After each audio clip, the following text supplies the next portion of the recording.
현재의 탄소 중립법이 헌법에 어긋난다는 헌법재판소의 결정이 나왔습니다. 2050년 탄소 중립을 목표로 정해놓고도 정작 온실가스 배출량 감축 목표치는 2030년까지만 설정해서 공백이 있다는 이유에서입니다.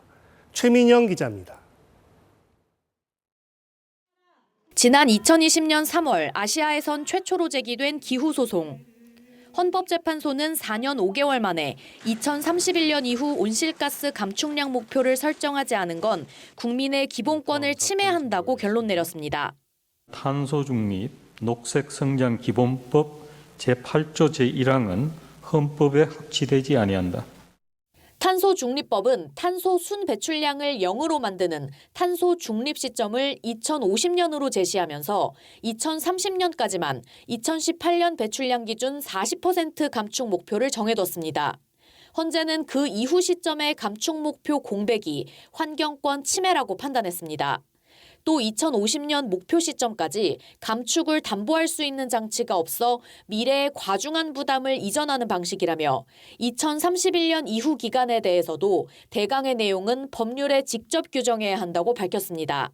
다만 정부가 2030년까지 세워둔 온실가스 감축 목표에 대해선 국민의 기본권을 침해하지 않는다고 봤습니다.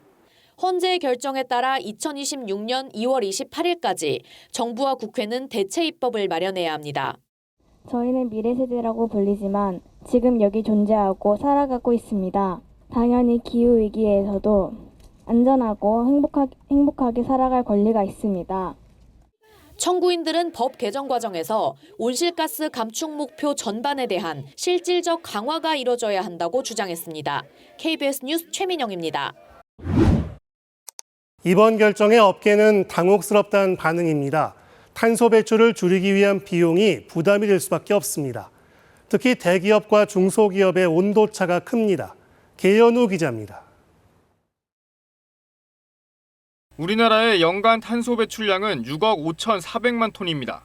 이 가운데 철강 제조업 분야가 35%로 배출량이 가장 많고 기초화학물질 제조업과 시멘트 등도 배출량이 적지 않습니다. 이 때문에 업계에선 탄소 배출을 줄이는 신기술과 공정을 개발하고 있지만 아직 상용화까지는 시간이 더 걸릴 것으로 예상됩니다. 이번 헌재의 판단에 업계가 당혹스러운 반응을 보이는 이유입니다. 주로 기술 개발 비용과 원가 부담 등을 호소했는데 탄소 배출량 상위 13개국도 2030년 감축 목표 달성이 쉽지 않다는 현실을 더 감안했어야 한다는 입장까지 나왔습니다. 온실가스 감축의 수준과 속도가 산업구조와 같은 국가별 사회 경제적 여건에 따라 상이하다는 점을 고려하지 않았다는 점이 아쉽습니다.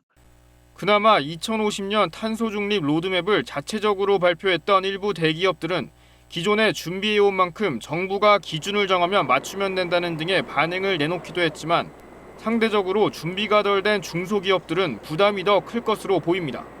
산업 부분은 속도가 약간 늦을 수밖에 없잖아요. 전체 산업하고 에너지 부분하고 같이 한꺼번에 로드맵을 세워야 될 것 같아요. 앞으로 더 강화된 기후대책 수립이 예상되는 만큼 이제 업계의 관심은 공을 넘겨받은 정부와 국회로 향할 것으로 보입니다.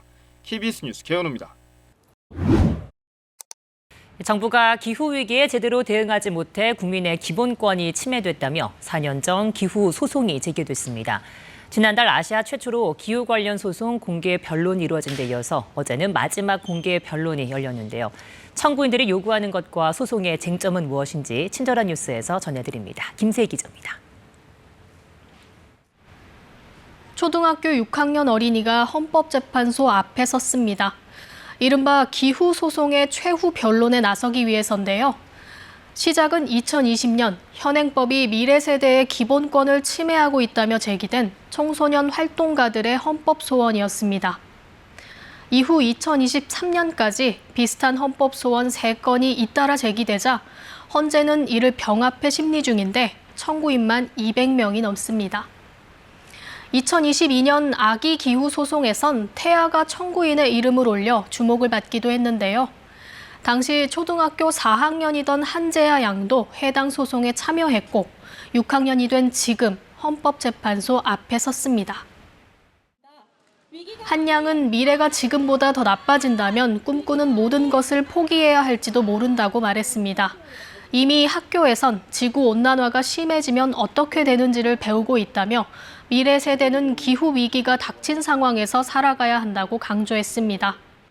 이어 성인이 되는 2031년까지 지구의 온도가 얼마나 올라갈지를 물으며 기후변화와 같은 엄청난 문제를 미래 세대에게 해결하라는 것은 절대로 공평하지 않다고 주장했습니다.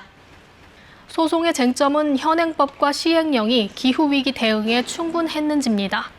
정부는 탄소중립기본법과 시행령, 국가기본계획 등에서 2030년의 국가 온실가스 배출량을 2018년 배출량 기준의 40%만큼 감축하고 2050년에는 순 배출량을 0으로 맞춘다는 계획입니다.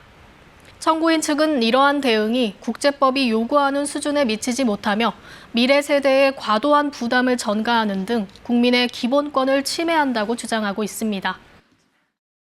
앞서 지난달 23일엔 1차 변론이 진행됐는데 기후 관련 소송의 공개 변론이 열린 것은 아시아에서 처음이었습니다. 두 차례의 재판으로 변론 절차는 종료됐는데요. 정부 측은 기본권 보호 의무를 위반했다고 볼 수 없다고 반박하고 있습니다.